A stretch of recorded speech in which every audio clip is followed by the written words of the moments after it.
aí pessoal, tudo bom com vocês? Meu nome é Aldrin de Carvalho, esse aqui é meu canal, que é o canal do Aldrin, e hoje a gente está aqui novamente para dar prosseguimento à nossa história da filosofia, com base na história da filosofia do Giovanni Reale e do Dario Antiseri. Hoje a gente segue falando da Revolução Científica no Renascimento. Nos últimos dois vídeos a gente fez uma introdução, primeiro, a gente fez uma introdução bem geral ao que é a Revolução Científica. Em segundo lugar, a gente falou sobre a questão da confluência entre saber e técnica, né, entre conhecimento e técnica, ciência e técnica nesse período. E agora a gente vai falar sobre o papel da magia nesse contexto, né, como que a magia influiu ali sobre os autores da Revolução Científica. E nos próximos vídeos a gente vai justamente especificar um pouco de alguns autores magos que a gente encontra nesse período, né, fazendo parte desse processo da Revolução Científica. Mas antes de entrar no conteúdo propriamente dito do vídeo, eu gostaria de lembrá-los de que vocês podem apoiar o canal financeiramente de algumas formas. Em primeiro lugar, vocês podem comprar os livros que a gente usa de material didático aqui pelos links da descrição. Isso ajuda pra caramba, alguma comissãozinha em cima do valor. Além disso, você pode fazer uma doação pontual pelo Pix, que está aí na descrição, pelo botão Valeu, que está aí embaixo também, ou pelo Superchat durante alguma live que estiver rolando por aqui.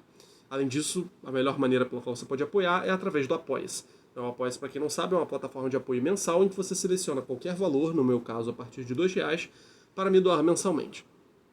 Assim, por mais que você dê uma quantia pequena, eu tenho a certeza de que vou receber aquele dinheiro no mês seguinte. Então, vale a pena, eu consigo me planejar aqui com os gastos do canal. E se você fizer essa doação pelo Apoia-se, você vai receber um obrigado especial aqui no começo de cada um dos vídeos, né, da história da filosofia. Inclusive, eu quase sempre esqueço de abrir a lista aqui dos nossos apoiadores do Apoia-se. E, bom, vamos ver aqui. Gerenciador de campanha.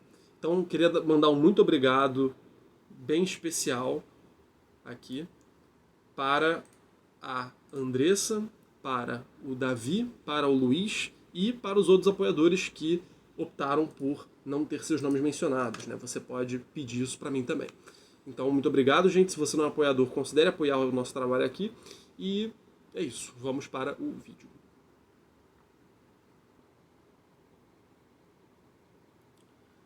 Bom, pessoal, como eu dizia, hoje a gente vai começar a falar a respeito do tema da magia no período da Revolução Científica, terminando assim esse momento de introdução, né? Esses 3 vídeos de introdução a esse período.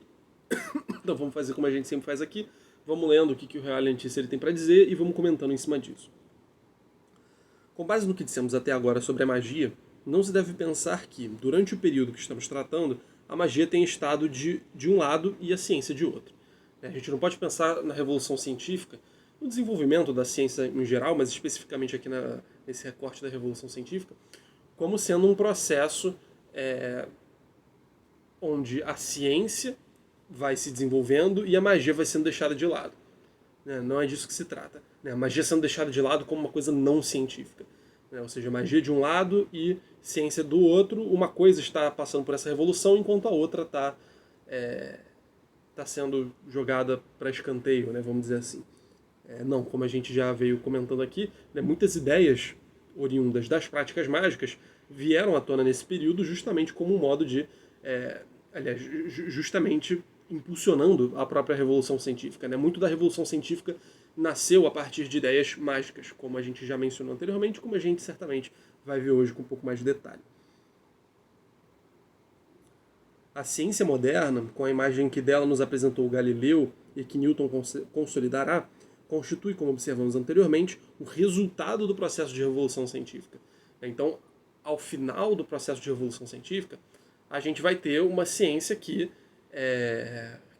se coloca contra a astrologia em geral, né? Se coloca contra a astrologia, contra a magia, né? Contra essas outras tendências de saberes que eram muito comuns no Renascimento.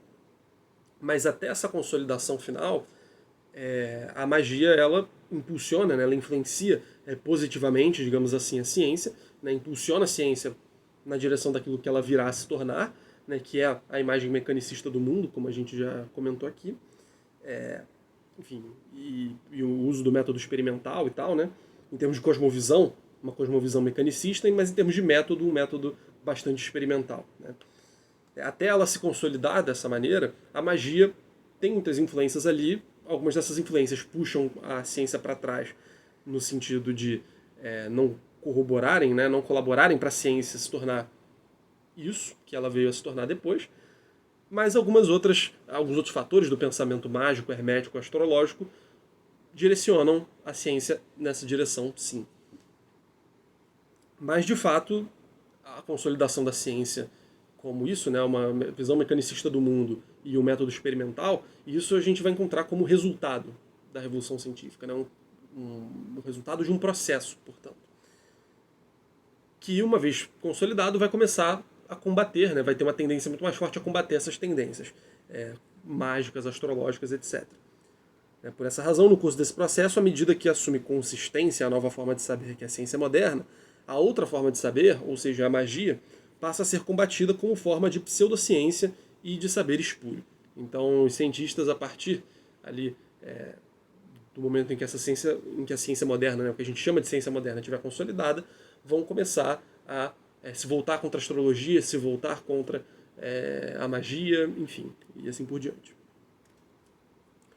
No entanto, os vínculos entre filosofia neoplatônica, hermetismo, tradição cabalística, magia, astrologia e alquimia, por um lado, e as teorias empíricas e a nova ideia de saber que avança nesse sentido cultural, por outro, são vínculos cujos elos só se dissolvem com lentidão e esforço. Então, de novo, essa separação entre uma coisa e outra é uma característica, segundo o que eles estão descrevendo aqui, uma característica própria do resultado desse processo. Ao longo do processo, essas coisas estão muito juntas. Com efeito, deixando de lado o componente neoplatônico que constitui o fundamento de toda a revolução astronômica, como a gente já vai ver, ninguém pode hoje negar o peso relevante que o pensamento mágico hermético exerceu também sobre os expoentes mais representativos da Revolução Científica. Então, boa parte dos grandes pensadores da Revolução Científica eram também magos, astrólogos, pessoas que se debruçavam sobre esses assuntos e praticavam algumas dessas artes. Então, inclusive o próprio Isaac Newton, que é basicamente provavelmente o ponto culminante aí do período da Revolução Científica, né? Ele próprio também era alquimista e ele próprio fazia convergir também todos esses saberes. Além de astrônomo, Copérnico também foi médico, tendo praticado sua medicina por meio da teoria da influência dos astros. Então, isso é uma coisa importante de ser notada, né? Isso não é caso particular do Copérnico, mas nessa época, né, na Idade Média, isso também era bastante comum, né? A prática da medicina, ela envolvia elementos astrológicos, né? Não como uma coisa separada, mas como uma própria parte do modo como ela funciona, né? A gente lembra aqui que boa parte da medicina anterior ao Renascimento funcionava bastante com base na ideia dos humores, né, dos temperamentos, dos fluidos que percorrem nosso corpo e que tem correspondência com os elementos, com a água, com o fogo, com a terra e com o ar. Os astros, por sua vez, como eles também são dotados dessas potências, vamos dizer assim, né, dessas energias, dessas capacidades, eles também estão vinculados a esses elementos, eles possuem uma influência sobre os seres humanos, que por sua vez são compostos desses elementos, né? Então existe uma correspondência entre o céu e a terra, né? Entre os astros e os homens, na medida em que os homens são compostos de elementos, né? de humores, de líquidos e de componentes que têm relação com os astros, né? Nem que seja uma relação simbólica, apesar de que, enfim, muitos dos autores eles vão cada autor vai trabalhar isso de um jeito também, né? Mas você vai ter autores falando de uma influência física mesmo, né? Assim, raios que emanam dos planetas e que afetam as pessoas e tal, né? Mas enfim, tudo isso para dizer que no fim das contas essas pessoas, elas são muito esses médicos dessa época, eles trabalhavam muito com astrologia, não como uma prática separada, mas como uma parte integrante da medicina, uma vez que enfim, se a gente supor, né, que o movimento dos astros ele tem influência sobre nós, sobre o nosso comportamento, sobre o modo como nós nos sentimos, sobre o nosso corpo, se a função de um médico é justamente cuidar do corpo de um ser humano, é importante que ele tenha esses conhecimentos astrológicos também. Então, não é caso exclusivo do Copérnico, mas isso era bastante comum nessa época. E ele diz aqui, né, e não é o caso de um Copérnico médico que se comporta como astrólogo e um Copérnico astrônomo que se comporta como cientista puro, assim como nós concebemos o cientista. Pois quando Copérnico trata de justificar a centralidade do Sol no universo, ele se remete também à autoridade de Hermes Trismegisto, que chamava o Sol de Deus visível. Já falamos bastante sobre hermetismo aqui no canal, mas vale a pena a gente dizer que outros autores também, inclusive o próprio Giordano Bruno, que a gente já estudou, foram influenciados por essa cosmovisão, né, essa mística hermética, que, enfim, além de várias coisas aí que ela comporta, né, ela envolve o Sol como uma figura central, como um Deus visível, né, como uma imagem sensível do intelecto divino, né, como a encarnação, vamos dizer assim, desse intelecto, né, que ordena as coisas e que toca as coisas no mundo. E o Copérnico, então, uma vez que ele está concebendo ali o heliocentrismo dele, né, a gente vai falar depois, daqui a alguns vídeos, sobre a Revolução Copernicana, que justamente põe o Sol no centro do universo, ele, claro, vai usar todos os seus argumentos matemáticos e tal, né, vai mostrar porque que o modelo dele é superior para resolver os problemas matemáticos, físicos, do calendário, etc. Mas ele também vai apelar à autoridade do Hermes Trismegisto. Ele também vai dizer, olha, vejam bem, né, o Hermes, né, que é um autor, entre aspas, né, mas é o Corpus Hermeticum, né, que é um texto que está circulando, um conjunto de textos que está circulando na época e que está sendo muito levado a sério, eles atribuem ao Sol uma importância muito grande, né, uma proeminência no cosmo muito significativa. Então, o Copérnico também vai fazer um apelo a essa autoridade. Né? Então, não dá para a gente separar o Copérnico mago, vamos dizer assim, né, ou o Copérnico que, enfim, que leva a sério essas coisas, vamos dizer assim, esse tipo de coisa, do Copérnico cientista. Não, é a mesma pessoa que está ali e ele leva essas duas coisas a sério, está considerando as duas coisas e está buscando explicar a realidade com base nelas. Né? Então, o Copérnico, mesmo sendo figura central da Revolução Científica, né, só para começar com esse exemplo, a gente vai falar de outros, ele tinha também esse envolvimento com o hermetismo. Por seu turno, Kepler conhecia muito bem o Corpus Hermeticum. Muito do seu trabalho consistiu em compilar efemérides. Quando casou-se pela segunda vez, aconselhou-se com os amigos, mas consultou também as estrelas. E, sobretudo, a sua visão da harmonia das esferas está prenhe de misticismo pitagórico. A gente vai ter vídeo aqui só para falar do Kepler, alguns vídeos, na verdade, e a gente deve explorar mais essa coisa da mística pitagórica. Né? Inclusive, antes de chegar ao modelo dele, né, das elipses, né, ele passa por uma concepção de que o céu, ele, na composição do céu e das esferas, das órbitas, né, dos planetas, estaria envolvido também os sólidos platônicos, né, inseridos um dentro do outro. A gente vai falar um pouco mais disso depois. Mas, enfim, que é um tema bastante platônico, bastante pitagórico também, por envolver justamente esse simbolismo dos sólidos, né, que tem tantas faces, que simbolizam coisas diferentes e tudo, né? Isso é uma coisa que a gente vê se desenvolver muito na tradição pitagórica, platônica e etc. Então ele chega a conceber um sistema com base nisso também. E, enfim, isso permeia também outros elementos do pensamento dele, como a gente vai ver no vídeo próprio do Kepler. No Mysterium Cosmographicum, a propósito de sua investigação a respeito do número, da extensão e do período dos orbes, escreve o seguinte, abre aspas, a admirável harmonia das coisas imóveis, o Sol, as estrelas e o espaço, que correspondem à trindade de Deus Pai, Deus Filho e Espírito Santo, me encorajou nessa tentativa. Né? Então, vejam, né? O Sol, as estrelas e o espaço, para ele, tem alguma correspondência com Deus Pai, Deus Filho e Deus Espírito Santo, que são as três pessoas da Santíssima Trindade. Né? O Kepler também era um cristão, né? Então isso também estava envolvido ali no pensamento dele. Né? De novo, a gente não está falando de um cientista que estava fazendo ciência independentemente das preocupações religiosas. Né? É um homem único que está ali mobilizando essas coisas todas. Né? O olhar que ele lança para as descobertas que ele está fazendo, para as teorias que ele está concebendo, é um olhar que também envolve não só o hermetismo ali, como eu mencionei, mas também o próprio cristianismo. Né? O cristianismo que é muito próprio dessa época.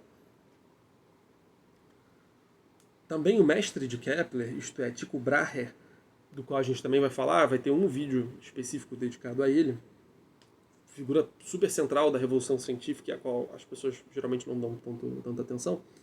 estava persuadido da influência dos astros sobre o andamento das coisas e sobre os acontecimentos humanos, chegando a ver paz e riqueza no aparecimento da estrela nova de 1572. A gente vai falar disso ainda. Então, mas o que importa a gente reter aqui é que ele também estava persuadido da influência desses astros sobre nós.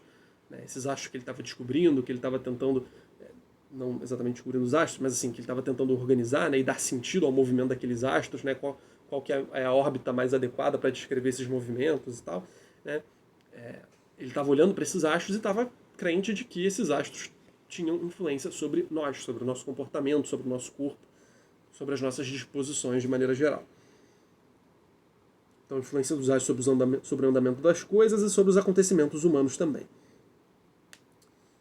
E eles dizem aqui também, E assim como os horóscopos de Kepler eram muito requisitados, também Galileu fazia os seus horóscopos na corte dos Médici. Então, Kepler, além disso tudo, ele fazia horóscopos, fazia previsões ali para as pessoas de maneira geral, e o Galileu fazia isso também para a família Médici. Ele era astrólogo da família Médici. Então ele também acreditava que a partir dos astros dava para a gente prever os eventos futuros. E ele menciona uma figura aqui a qual eu não sei se a gente vai dedicar um vídeo para pensar agora, que é o William Harvey, o descobridor da circulação do sangue. Ele diz o seguinte no prefácio da obra dele sobre o movimento do coração: ele combate com muito rigor a ideia dos espíritos que regeriam as operações do organismo. E aí cita entre aspas aqui, Normalmente acontece que, quando tolos e ignorantes não sabem como explicar algum fato, então logo recorrem aos espíritos, que são causa e artífices de tudo, levados ao palco na conclusão de estranhas histórias, como o Deus ex machina dos poetastros. Mas, na pegada da concepção solar da tradição neoplatônica e hermética, o mesmo William Harvey escreve que o coração pode muito bem ser designado como o princípio da vida e o sol do microcosmo, como analogamente o sol pode muito bem ser designado o coração do mundo. Então vejam, o William Harvey, ele chega a fazer críticas a essa ideia de que tem espíritos movendo o organismo e tal, A gente, se for falar dele, certamente vai aprofundar isso aqui um pouco mais, mas é uma outra visão que estava presente ali nessa época, com essa tradição mágica toda e tal, a ideia de que há espíritos que regem as operações do organismo, e que, portanto, esses processos não são mecânicos, como o pessoal vai começar a tender a compreender ali, com Descartes, por exemplo, etc., mas que há espíritos que regem esses fenômenos. Ele critica essa visão, então parece uma visão... isso poderia dar a entender que ele é muito mais moderno nesse sentido do que os outros, mais promissor no que diz respeito a que ele está um passo à frente nessa coisa da revolução científica e é menos mágico nesse sentido. Mas, na hora que ele vai descrever o coração, o papel que o coração exerce no mundo, ele diz que o coração está para o homem tal como o Sol está para o cosmos, para o universo. Então, colocando, atribuindo ao coração esse mesmo papel central que o Sol tem no universo. E isso dá para ver, o paralelismo neoplatônico que está envolvido aí, uma vez que você tem essa correspondência entre macrocosmo, que é o universo, e o microcosmo. O macrocosmo, cujo centro, cujo ponto central, em termos de importância ao menos, é o Sol, e o homem, microcosmo, versão pequena, resumida do cosmo, como tendo por centro, por ponto central, o coração. E é claro, isso aí está cheio de hermetismo, de filosofia neoplatônica também, Enfim, acho que as associações a essa altura já são bastante óbvias. E ele menciona aqui brevemente no final: hermetismo e alquimia também estarão presentes no pensamento de Newton. Essa coisa do Newton ser envolvido com a alquimia foi uma descoberta, salvo engano, no século XX, ou final do século XIX. E, enfim, a maior parte das obras que ele escreveu, das coisas que ele escrevia, eram voltadas para esses assuntos.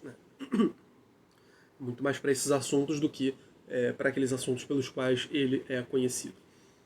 Então, matemática, a própria física mecânica, etc. Mas ele estava bastante envolvido nisso também. Assim, a presença da tradição platônica e da neopitagórica, do pensamento hermético e da tradição mágica no processo da revolução científica é um fato indubitável. Todavia, podemos ver que, enquanto algumas dessas ideias tornam-se funcionais para a criação da ciência, aí ele abre um parênteses gigante, ele diz aqui que, por outro lado, o processo da revolução científica, levado à maturação na praxis e na teoria, levando à maturação na praxis e na teoria aquela forma única de saber que é a ciência moderna, progressivamente distingue, critica e rejeita o pensamento mágico. Então, que nem eu estava dizendo antes, né, que nem eu já tinha antecipado, e que a gente já tinha falado outras vezes. Algumas ideias da filosofia neoplatônica, do pensamento mágico, etc., etc., contribuíram para a ciência moderna chegar naquilo que ela veio a se tornar. Né? Algumas ideias foram muito promissoras nesse sentido. E aí ele dá aqui uma lista. Né?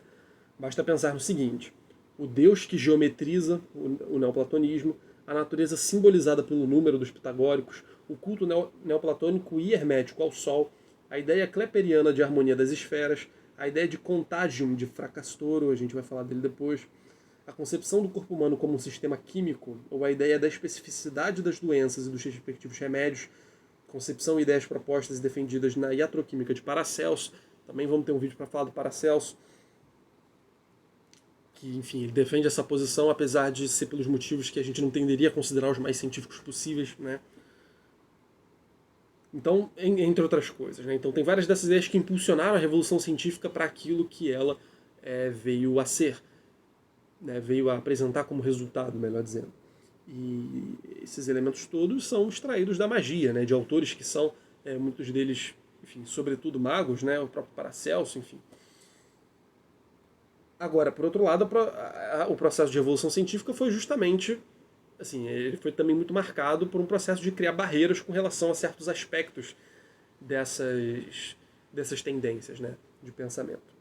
E aí ele dá um exemplo aqui. Assim, por exemplo, Kepler expressa uma lúcida consciência a propósito do fato de que, enquanto o pensamento mágico revolve-se no redemoinho dos tenebrosos enigmas das coisas, eu, Kepler, ao contrário, esforço-me por levar a clareza do intelecto às coisas envoltas em obscuridade.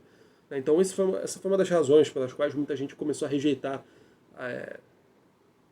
aspectos da magia e, no fim das contas, muitos dos autores, a magia como um todo. Né? A magia ela tem esse caráter mais obscuro. Né?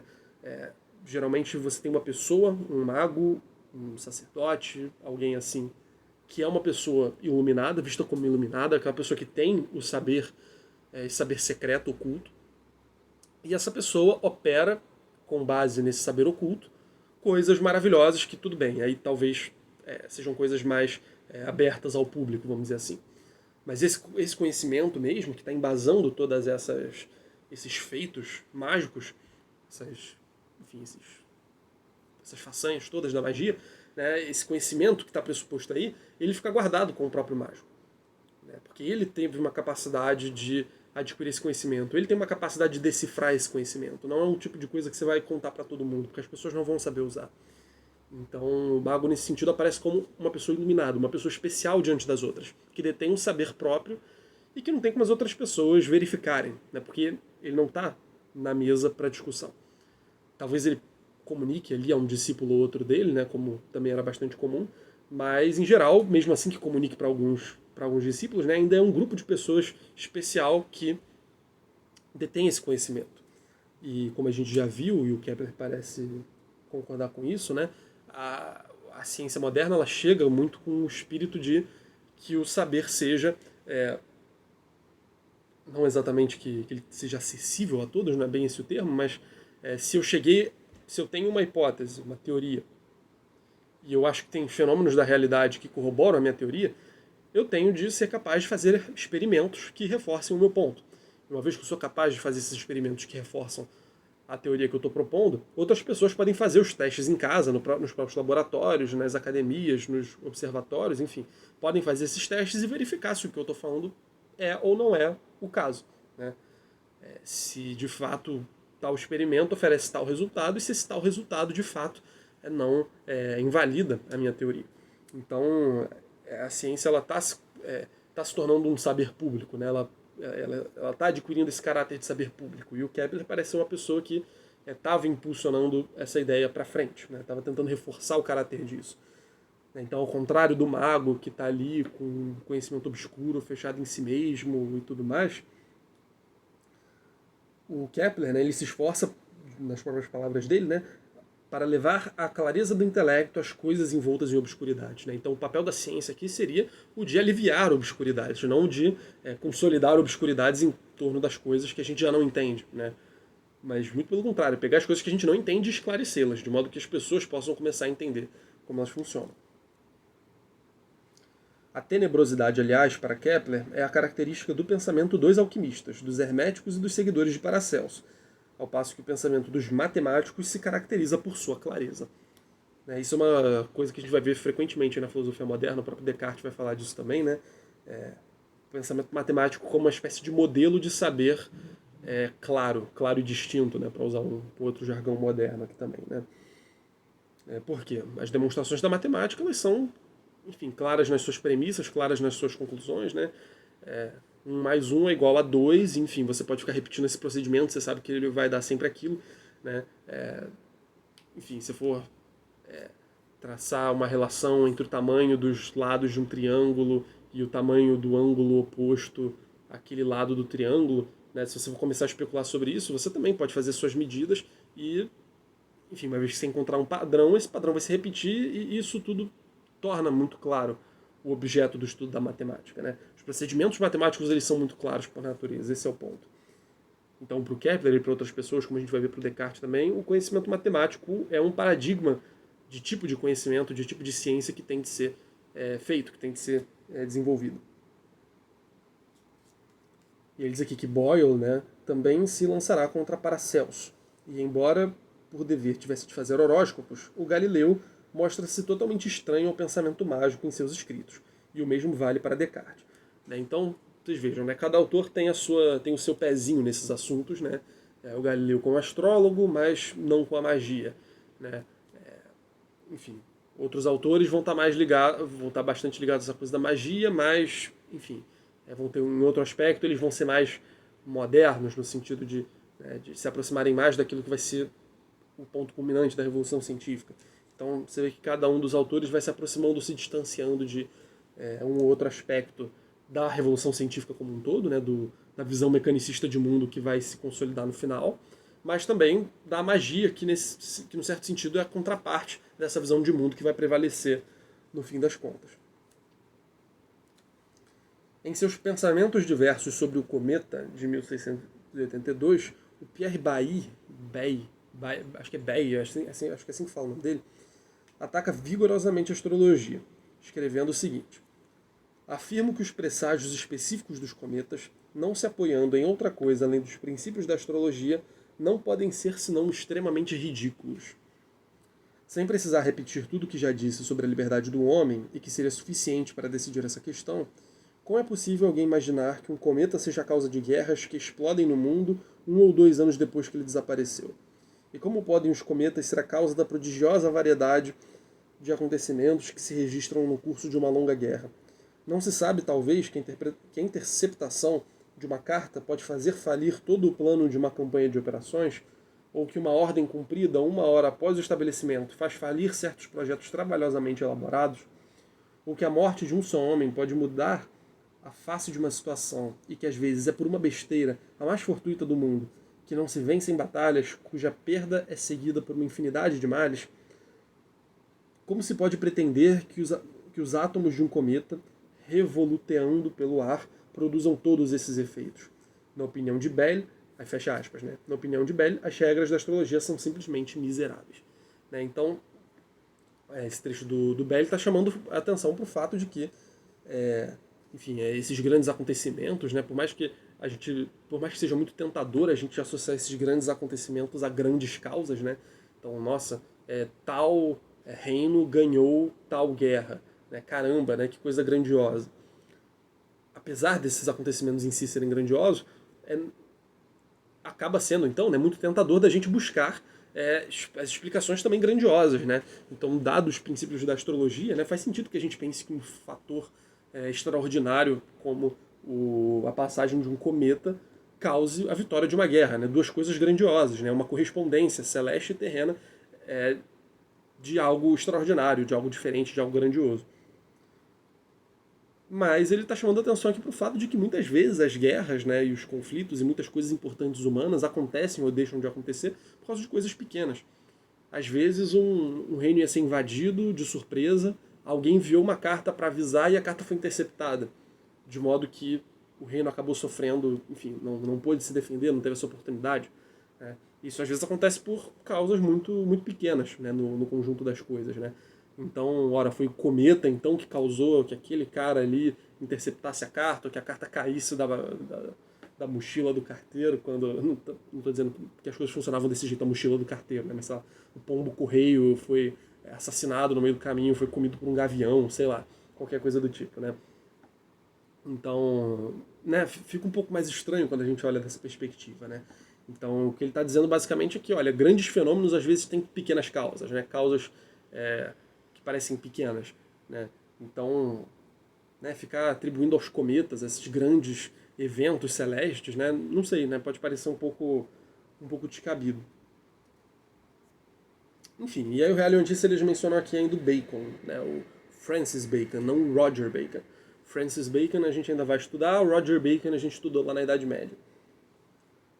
Duríssima foi a crítica de Bacon contra o pensamento mágico. Na opinião de Bacon, a ciência é feita de contribuições individuais, que, inserindo-se no patrimônio cognoscitivo da humanidade, servem ao seu sucesso e bem-estar.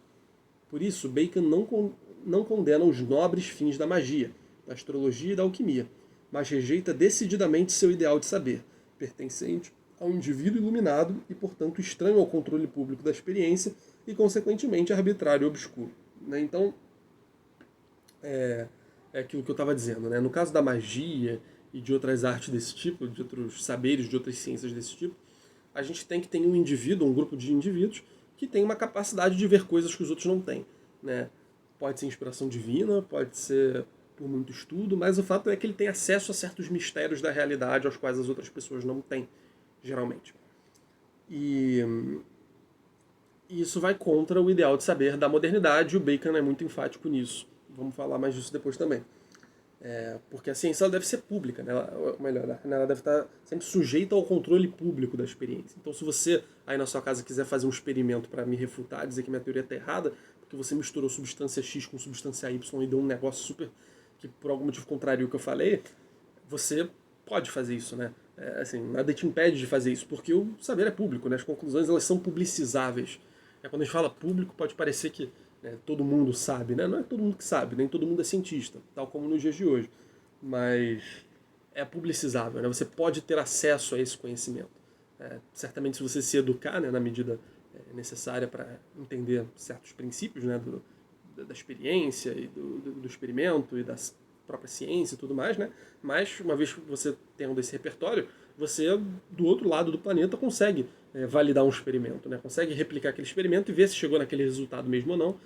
E se não chegou, enfim, você tem motivos suficientes para criticar um grande cientista do outro lado do mundo. Então, não dá pra gente fazer isso com um mago que detém o saber dele ali fechado. Não tem como você refutar um cara desse, né? Não tem como você fazer um experimento para comprovar que ele está errado.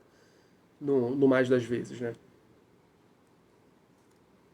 Então, a genialidade sem controle, Bacon contrapõe o caráter público do saber. Ao indivíduo iluminado, uma comunidade científica que opera com normas reconhecidas.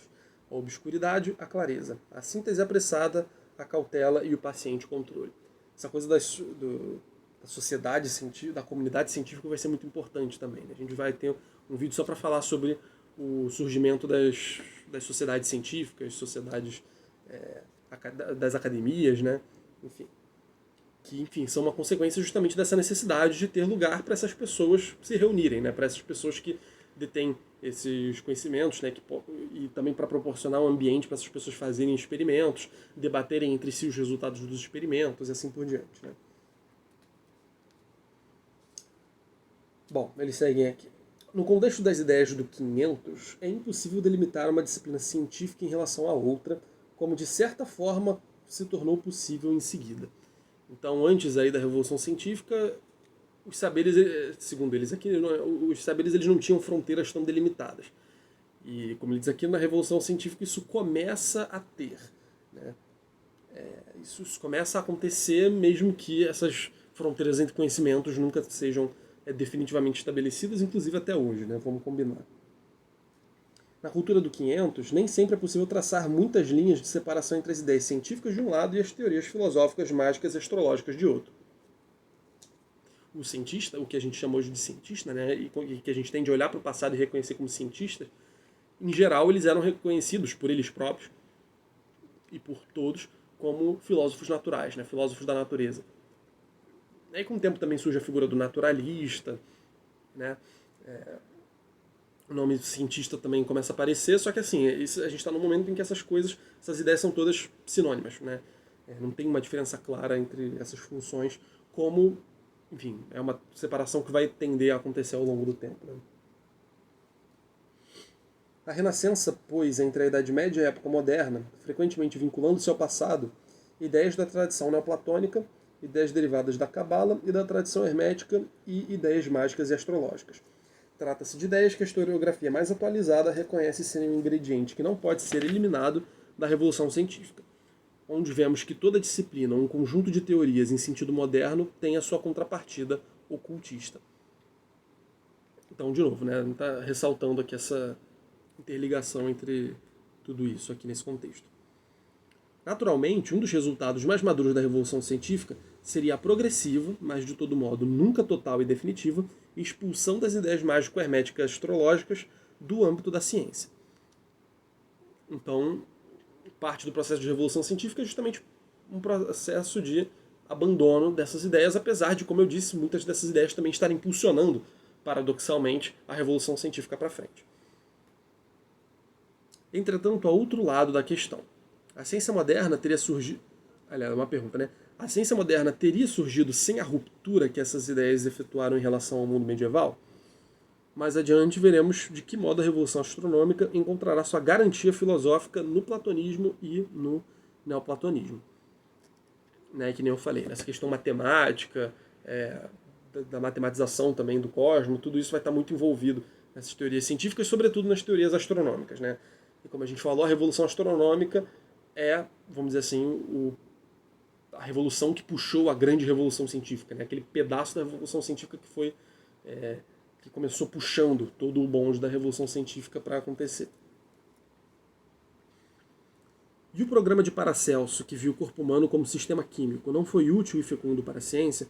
A gente vai ver depois que o Paracelso defendia essas coisas com argumentos que hoje em dia as pessoas não tenderiam a pensar que são muito científicos. Nem sempre os princípios não científicos, as fantasias absurdas e os sistemas que parecem nascer do ar constituem obstáculos para o desenvolvimento da ciência. Então não é toda ideia não científica, ou até pseudocientífica, para usar esse termo aqui, né, atuarão na prática contra a ciência. Muitas delas fundamentaram a ciência para muitos autores. Existem ideias não científicas que se revelam fecundas para a ciência, influindo positivamente em seu desenvolvimento. Embora uma das características da ciência moderna seja sua linguagem clara, específica e controlável, não se exclui que ideias confusas possam ser úteis na gênese de algumas teorias científicas. Então, às vezes, é justamente a teoria dotada de obscuridade, de magia, de essas coisas assim, né?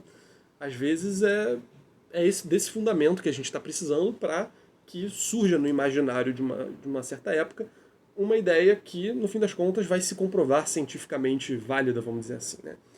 E, de novo, né, que a gente está num período em que não tem essa distinção entre a ciência, magia, tipo, essas fronteiras não existem aqui, né? Quando a gente diz que elas não são claras, assim, é outra forma de dizer que elas não existem nesse momento. Então, para eles, essas ideias eram todas ideias que estavam circulando, não era ideias não científicas, nas quais eu acredito também. Não, são ideias que estão circulando acerca do homem, da realidade, do conhecimento, de Deus, enfim. Não há essa separação. Se a gente hoje em dia olha e diz que algumas dessas ideias favoreceram o desenvolvimento científico, ou apesar de não serem científicas, alimentaram a ciência, o desenvolvimento da ciência, a gente está fazendo isso de um ponto de vista relativamente anacrônico, né? Porque para essa galera que está pensando essas coisas, não tem essa separação rígida entre ciência e essas outras áreas do saber. Enfim, mesmo em nossos dias, há quem evidencie os méritos da confusão. Na realidade, pode ocorrer às vezes que a clareza seja o último refúgio de quem não tem nada a dizer. Assim escrevia o filósofo norte-americano Charles Peirce, por volta dos fins do 800, século XIX. Deem-me um povo cuja medicina originária não esteja misturada com a magia e os encantamentos, e eu lhes mostrarei um povo privado de qualquer capacidade científica. Então, parece que é muito constitutivo do modo de funcionar, né, do conhecimento humano, do pensamento humano, que as coisas comecem confusas, né, comecem na obscuridade, comecem com esse tipo de conhecimento que parece ser não científico. Mas às vezes eles funcionam justamente como pontapés e como pontapés fundamentais, na verdade, né? Como base justamente para que certas ideias surjam, né? Para que certas ideias sejam válidas, né? Tem um espaço num certo imaginário, de um certo contexto, de uma certa sociedade, enfim. Bom, e aqui eles falam um pouco mais para a gente sobre a questão específica da astrologia. De origem egípcia e caldeia, a astrologia era uma ciência, isto é, um autêntico saber, para os homens do 400 e do 500. Então, de novo, né, a astrologia era uma ciência no sentido de que é um saber válido que tem ali a sua, a sua, a sua validade, sua legitimidade, melhor dizendo, e que, enfim, compõe o quadro dos saberes da nossa época. Né? Apesar de haver muitas críticas à astrologia, né, desde sempre houve certas críticas à astrologia,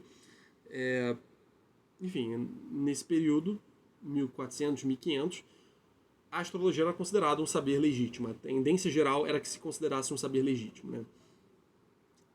E eles dizem aqui, a astrologia e a astronomia parecem ligadas entre si desde a antiguidade.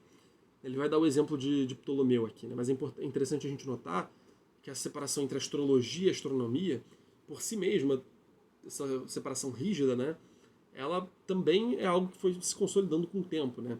Por mais que, claro, você tem uma noção de quando a pessoa está estudando os astros, vamos dizer assim, em si mesmos, né? Astronomicamente, nesse sentido, e astrologicamente, ou seja, as influências da natureza e dos movimentos desses astros sobre nós, isso muitas vezes era tido como dois momentos da mesma investigação. Né? O que eu estudo? Bom, eu estudo os astros, então eu estudo tanto o modo como eles se comportam, quanto o modo como eles influem sobre a gente, né? Nos influenciam. Então, essa demarcação entre uma coisa e outra também não estava tão clara como tende a ser hoje. Né? Em geral, acho que é bastante claro uma diferença entre um âmbito e outro, no imaginário geral das pessoas, inclusive de modo as pessoas assegurarem, em geral, bastante legitimidade e funcionalidade, vamos dizer assim, à astronomia. E a astrologia, então, ainda segue objeto de divergência por parte das pessoas. Né? Tem gente que acredita que a astronomia é uma ciência, que a astrologia não tem nada a ver. Tem gente que acredita nas duas.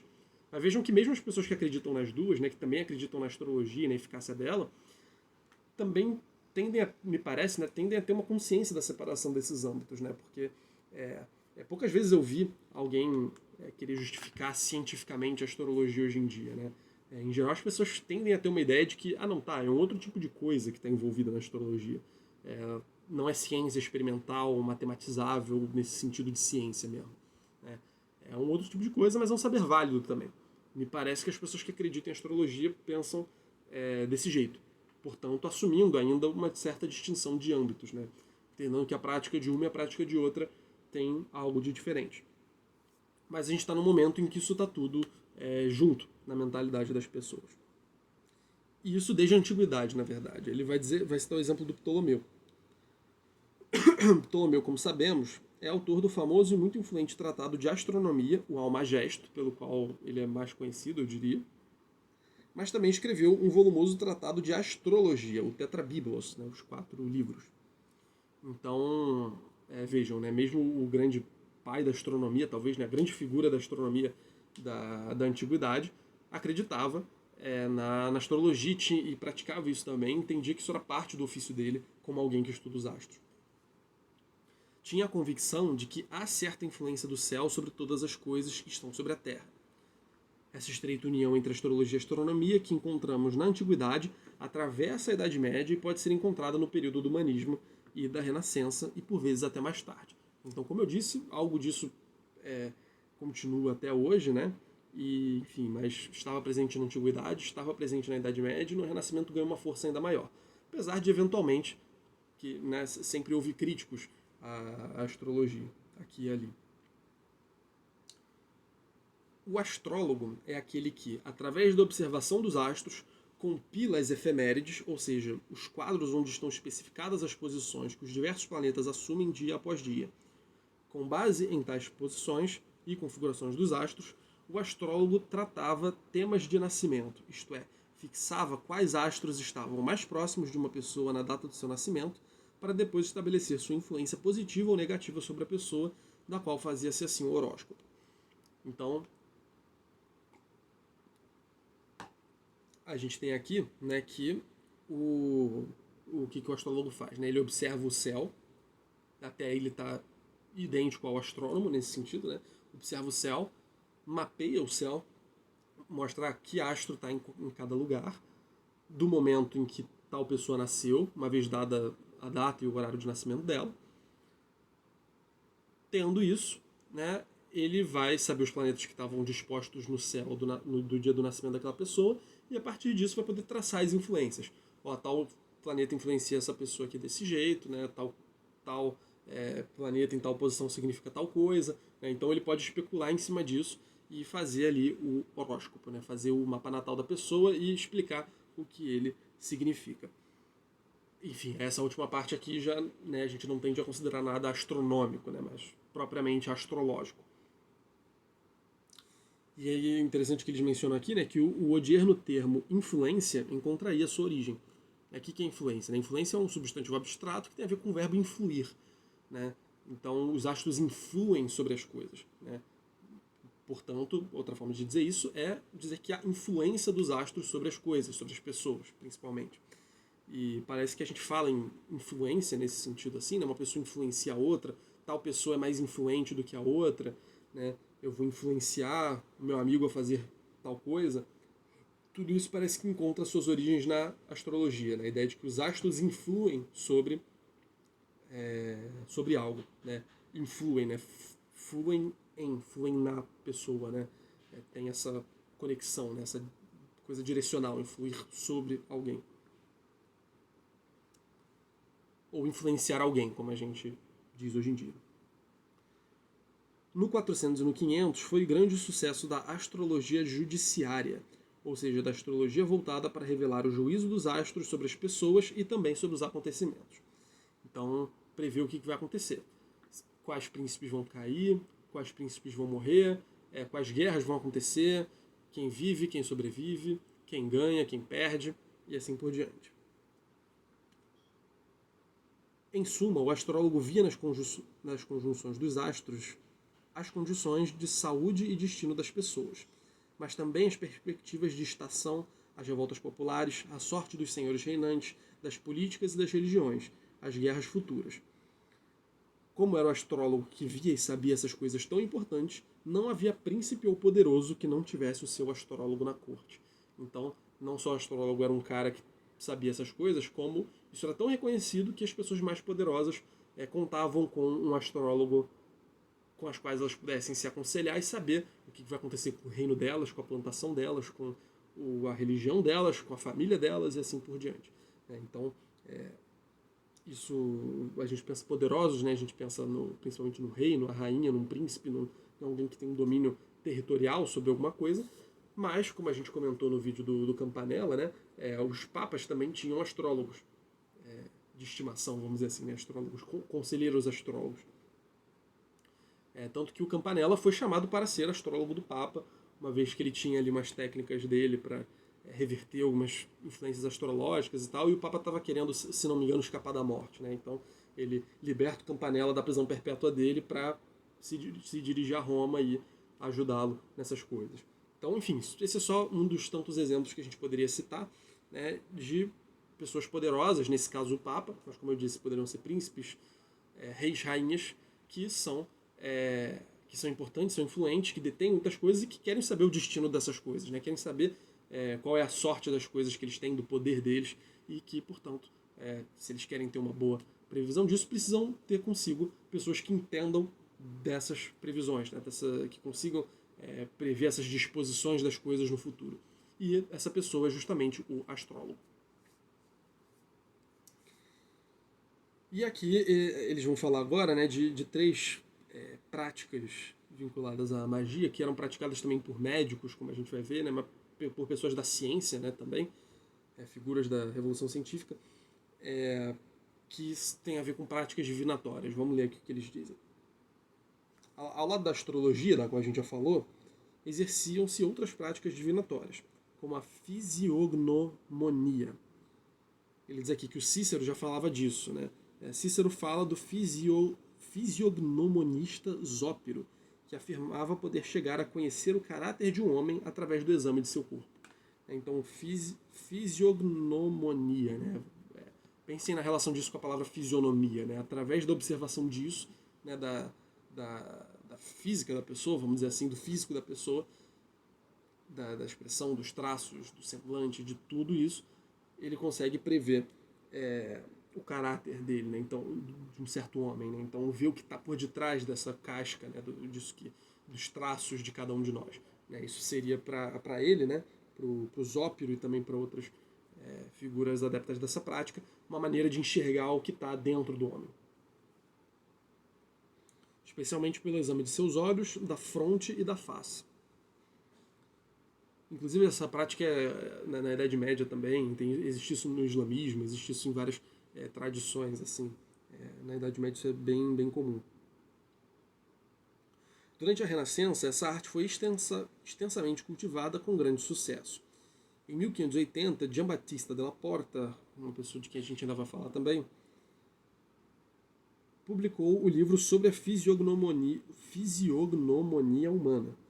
A fisiognomonia esteve presente até mesmo nos 700, basta pensar em Lavater, ou Lavater, não sei, encontrando-se traços dela até em nossos dias. Então parece que isso aí teve história depois dessa época ainda. Bem, mas outras formas de adivinhação, né, além da fisiognomonia, eram também a quiromancia, ou seja, a previsão do futuro de uma pessoa pelas linhas da mão, né, por essas linhas aqui, né, que dá para ver bem aí na tela de vocês, e a metoposcopia, previsão do futuro pelas rugas da fronte. Né? Então, tudo isso eram métodos de previsão divinatória, né? de práticas divinatórias, né? De prever o que vai acontecer com a pessoa, adivinhar alguma coisa a respeito dela, né? Seja lá o que for, seja do futuro, seja do presente, do passado, enfim. E, de novo, pessoas centrais da Revolução Científica estavam muito envolvidas nessas práticas também. Bom, e aqui para fechar, eles dão algumas características finais aqui da magia como um todo. Né? O paralelismo entre macrocosmo e microcosmo, a simpatia cósmica e a concepção do universo como ser vivo são princípios fundamentais do pensamento hermético, relançado por Marsilio Ficino com a tradução do Corpus Hermeticum. Então, de novo, o Corpus Hermeticum, um livro que estava circulando bastante nesse período, etc, etc. Três coisas importantes que a gente vê nesse tratado e na cultura que surgiu em torno desse tratado. Primeiro, a ideia do paralelismo entre macrocosmo e microcosmo. Então, a gente tem aí cosmo, universo, microcosmo, homem. Essas coisas apresentam correspondências, né? Como a gente viu agora há pouco no... Quem foi que falou disso mesmo? Foi o Harvey, né? William Harvey. O coração está para o homem, tal como na mesma posição em que o Sol está para o universo. Então, essas correspondências não eram simplesmente figuras de linguagem para falar bonito, para fazer poesia sobre as coisas. Né? Para eles isso era tão real que isso, de fato, dizia muita coisa sobre o modo como essas coisas funcionam. Né? Essas coisas funcionam por causa desse paralelismo. Né? Esse paralelismo não é uma analogia que a gente faz a partir de certas semelhanças que as coisas apresentam. Esse paralelismo faz parte da estrutura metafísica das coisas e fundamenta a possibilidade da gente fazer essas comparações, esses paralelismos. Então existe essa conexão entre o cosmo, o macrocosmo e o cosmo microcosmo. Isso está presente no Corpus Hermeticum, aparece também em outros lugares, né? Mas assim, o Corpus Hermeticum trouxe essa ideia com bastante força para esse período, popularizou bastante. E isso está, por exemplo, no fundamento da astrologia, né? enfim, no macrocosmo a gente vê os astros, no microcosmo a gente vê as disposições da alma, as disposições do corpo.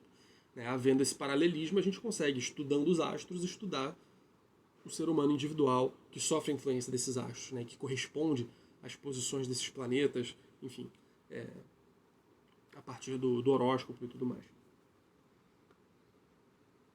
Bom, além disso, a simpatia cósmica, né? Simpatia é a ideia de que as coisas se afetam, né? Assim, são afetadas juntas. Então, consigo, afetando uma coisa, afetar outra. Né? A modificação em uma coisa implica modificação numa outra coisa que aparentemente não estão relacionadas, né? Os vínculos da simpatia cósmica geralmente estão dentro desse repertório oculto que o mago carrega consigo, que o astrólogo por vezes, né? Mas assim, a pessoa que detém esse saber oculto, que é essa pessoa iluminada, que detém esse saber, que fica com ela e com os discípulos e que não revela para ninguém, né? Não publicaliza esse saber, né? Essa pessoa tem essa... alguns desses saberes envolvem justamente o modo como as coisas interagem na simpatia cósmica e o modo como a gente pode fazer uma coisa afetar a outra, dada essa malha de nexos que existem entre as coisas. Por mais obscura que ela seja, a gente pode manipular de alguma forma. Né? E boa parte da magia consiste justamente na manipulação dessas simpatias, né? Dessas afetações recíprocas das partes do universo. E além disso, o universo como ser vivo, né? A gente já falou disso antes também. Né? A ideia de que o universo é um ser vivo tem como pressuposto a ideia de que as coisas são uma unidade, né? Que tudo converge para uma unidade, que existe algum tipo de unidade entre as coisas do cosmos. Né? Seja uma unidade teleológica, né? Tá tudo convergindo para o mesmo fim, seja uma unidade, enfim, as coisas estão buscando se conservar. Né? Isso vai variar como aparece para um autor, como aparece para outro, né?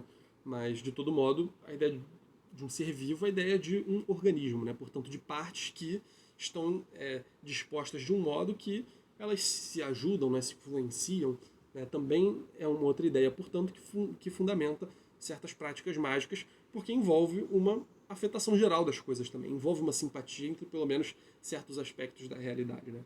Tal como num corpo, tal como num organismo, há uma interação entre os diversos sistemas e dentro dos sistemas entre os diversos órgãos que compõem esses sistemas. Né? Se a gente diz que o universo é um organismo, né, um ser vivo, a gente está traçando esse paralelismo. Portanto, também a gente está usando a ideia do macrocosmo e microcosmo aí também. Né? Então vejam como todas essas ideias estão muito ligadas. E tudo isso tem a ver justamente com a unidade das coisas e as relações íntimas que elas têm. Mesmo coisas tão distantes como os astros e nós, tudo isso converge no fim das contas. E tudo isso está presente no Corpus Hermeticum. Com base no pensamento hermético, não há qualquer dúvida a respeito da influência dos acontecimentos celestes sobre os eventos humanos e terrestres. Mas, como o universo é um ser vivo, em que cada parte depende da outra, toda ação e intervenção humana também tem seus efeitos e suas consequências. Então, né, assim, não só o mundo está funcionando lá, mas como a gente pode intervir nessa série de simpatias e de nexos. Né? Sabendo quais coisas estão conectadas a quais coisas, a gente pode influenciar uma coisa de modo a influenciar outra também. Né? A gente pode operar efeitos nessa ordem cósmica. Desse modo, se a astrologia é a ciência que prevê o curso dos eventos, a magia é a ciência da intervenção sobre as coisas, sobre os homens, sobre os acontecimentos, a fim de dominar, dirigir e transformar a realidade segundo a nossa vontade. Então a magia, ela não tem só esse caráter especulativo, né? O que seria, a gente poderia dizer assim, né? Talvez seja a filosofia natural pressuposta na magia, não a magia em si, né? Que é o conhecimento das coisas, como elas são, e desses paralelismos, e das simpatias, e dos nexos, e do que você tem que fazer. Né? Essa é a parte mais filosofia natural. Mas a parte da magia, vamos dizer assim, que é mais propriamente magia, o que diferencia do cara que está só especulando, é justamente o lado prático dela, o lado interventor da magia. Eu vou fazer tal coisa de modo que isso engendrará tal efeito. Esse lado manipulador da magia, né, assim, manipulador não no sentido ruim, né, mas no sentido de manipular a natureza e essas forças ocultas da natureza, enfim. Então, a magia é a ciência da intervenção nas coisas, dado todo esse contexto, todo esse background da filosofia natural que está por detrás disso, e que envolve, como eu falei, elementos neoplatônicos, herméticos, etc. A magia é o conhecimento dos modos pelos quais o homem pode agir para levar as coisas para o sentido por ele desejado. Desse modo, no mais das vezes, ela se configura como ciência que envolve o saber astrológico. A astrologia indica o curso dos acontecimentos, favoráveis ou desfavoráveis. E a magia apresenta os instrumentos de intervenção sobre esse curso. Então, a astrologia também acaba entrando nessa face especulativa da coisa, né? De entender como funciona, chegar a conclusões, mas não chega a intervir, né? Mas a magia seria então essa instância onde o mago intervém, onde se intervém na natureza de modo a alcançar os efeitos desejados. A magia intervém para mudar as coisas que estão escritas no céu, que foram lidas pela astrologia. Evidentemente, a intervenção sobre o curso dos acontecimentos pressupõe o conhecimento desse curso, né? Então é conhecer a realidade e transformá-la, e ter capacidade de transformá-la. Não é uma transformação tipo, vou mexer aqui no mundo, né? Não, você conhece o mundo, conhecendo o mundo, você sabe o que você pode fazer, o que você deve fazer, o que você não pode fazer, para alcançar certos fins que podem ser mais legítimos ou menos legítimos. A gente já falou um pouco disso. Há vários tipos de magia nesse período. Evidentemente, a intervenção sobre o curso dos acontecimentos pressupõe o conhecimento desse curso. Daí ter se imposto e alcançado grande sucesso a figura do astrólogo mago, o sábio que domina as estrelas.